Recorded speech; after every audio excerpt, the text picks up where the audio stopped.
Now we start with the biggest travel week of the year. The nation's airlines expect a record number of passengers during the Thanksgiving travel rush, nearly 30 million people. It's a huge test for the airlines, especially today with a massive set of storms pushing toward the East Coast. Kris Van Cleave is watching the weather and the crowds at Newark Liberty Airport in New Jersey. Kris, good morning.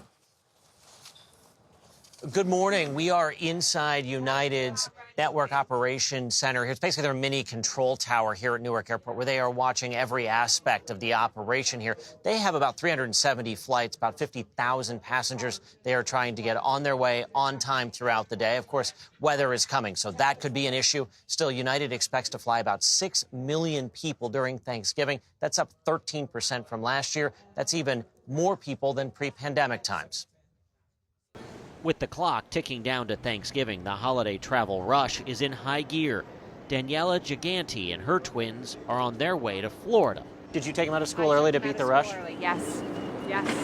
And to get a better fare. Let's be real. The fares are pretty high right now. The surge in holiday flights, peaking at nearly 50,000 scheduled departures tomorrow, is prompting the FAA to open airspace along the East Coast, usually reserved for the military, to help ease congestion. While we can't control the weather, we will also be using every tool at our disposal to keep cancellations and delays as low as possible. It definitely is our Super Bowl.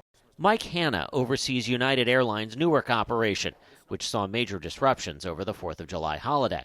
We learned a lot this summer, and really we planned quite a bit to look forward to the future and ensure that we're ready for this period of time, this Thanksgiving holiday. What are you doing differently? Honestly, it's blocking and tackling. He's looking around the corner, anticipating some of the challenges that may come, whether it's weather-related, whether it's just volume-related, ensuring that we're doing the basics to ensure that we can serve our customers well. Serving United's customers on Thanksgiving has become a bit of a family tradition over the last 2 decades for Lizbel and Joey Feria. We want to get them there to their families so they can celebrate together. Thanksgiving will be the first big test for United's new boarding system. After pre-boarding and elite flyers, the airline will board those in the window, then middle, and finally the aisle. United calls the system WILMA and expects it'll save a couple of minutes per flight, which spread across the nearly 4,000 daily departures can add up to better on-time performance. Georgetown University professor and former airline exec Rob Britton. I think it's really sensible, and I think it will provide some great benefits both for United and for their passengers. All right, so I'm an aisle seat guy. My immediate question was, what does that mean if I board last, there'll be room for my bag? United says they're installing bigger bins on the airplanes. They're also using AI to flag when there might not be enough bin space so they can check bags early, so there are no battles for the bins. As for the busiest days to fly, today, tomorrow, and particularly Sunday. Nate? That seems spot on. Kris, thank you.